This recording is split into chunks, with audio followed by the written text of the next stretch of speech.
Lewis Art for the Ring Magazine, here with the Ring Magazine's very own Mike Coppinger, here at the workouts for Chris Eubank Jr. against Conor Benn, the rematch. Yeah, we'll firstly touch on the rematch. Obviously a big rematch back in London, a few months on from their incredible first fight in April. Yeah, how are you looking forward to this fight back at Tottenham on Saturday? Yeah, can't wait, Lewis. Obviously, the atmosphere in April was incredible, and the fight somehow exceeded the expectations. Instant classic from bell to bell. Get all the storylines, Chris's father returning, and they both left it all on the line. And we're going to see if the rematch can top the first fight. That was quite a battle, and I think there might. Yeah. Well, look, Mike, you watch a lot of boxing. You watch a lot of boxing in all different countries. How do you like it in the UK, I guess, coming over across the pond? The UK is by far the best atmospheres for boxing, bar none. I mean, I've covered fights in a lot of different countries, like you said at this point, and the UK fans are just the best. And these are two massive British rivals, and not even guys at the very top of the sport. So only in the UK can two guys that are obviously world-class guys, but not at the very, very elite, sell a fight and sell out stadiums. Yeah, and I guess when you do break down the rematch stylistically, do you think there's a way that Conor can change his style to win this fight?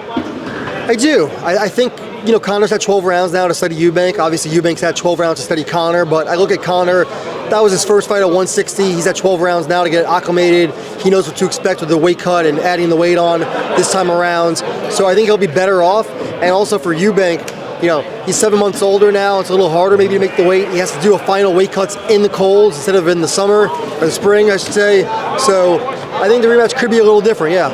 When people sort of question Chris, do you think it's right to question what he may have left? Because people will question that anyway before the first fight, let alone going through that weight cut and the tough fight. Is it got right to be, I guess, concerned about what he does have left in the game? Sure, we need storylines when we're talking about a fight. I think it's fair to question that.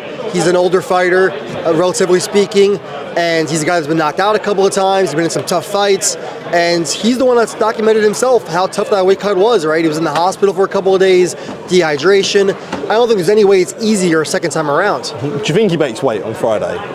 Well, he didn't make weight the first time around on the rehydration. He got fined 500,000 pounds. So does he make weight you're on the weigh-in or the rehydration? I mean, the weight, the 160 limit. I think he's a professional. I think he will. But look, there's no title at stake here. If he doesn't, the fight's still going to go on, I'm sure. Depends on how much money he wants to lose or not lose. Yeah. Hey, look, I've got to ask you about the massive news that come out during this workout. Anthony Joshua takes on Jake Paul next month. It's come around very quickly for a fight next month, but yeah, what can you tell us about this fight? Yeah, just broke the news here a couple of minutes ago that Jake Paul will be fighting Anthony Joshua next month in December in Miami.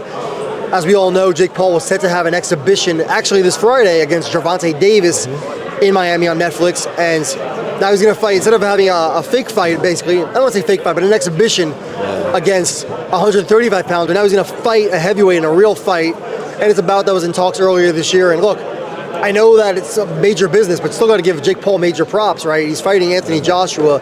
We saw what Joshua did to the last non-world-class boxer he faced, which was Francis Ngannou, and flattened him in 2 rounds last year. So I think it's fascinating.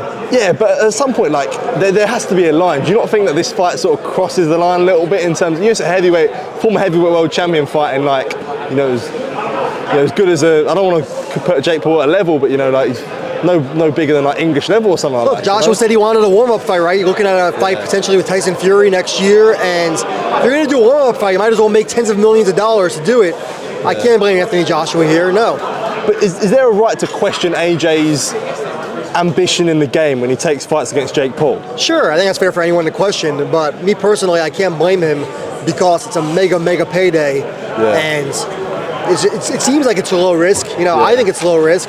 If Jake Paul surprises us, then fair play to him. And AJ is a guy, right, that everyone's been writing off and saying his shot to pieces after what happened to him against Daniel Dubois. So for AJ to get a warm-up fight in, so to speak, and make a bundle of money doing it in a high-profile event, I think it's a win-win. Yeah. Do you know the situation with AJ's training situation for this fight? I have not heard anything about I heard about this just a couple minutes ago, so still collecting everything. Yeah. Any idea, I guess, for yourself on a working date as well? I know you mentioned December as well, but any idea when do you think that could land? Or? I would expect a Friday night. Netflix traditionally likes Friday nights, and so does MVP, Jake Paul's promotional arm. So maybe December 13th, I think, is a Friday. Okay, yeah. Perhaps knock that date or something around there, I think. Okay, good stuff. Look, Mike, appreciate the time as always. Good to catch up with you. Good to see you across the pond, mate. I'm sure I'll catch up with you soon. Appreciate you having me on, Lewis. Thank you. Cheers.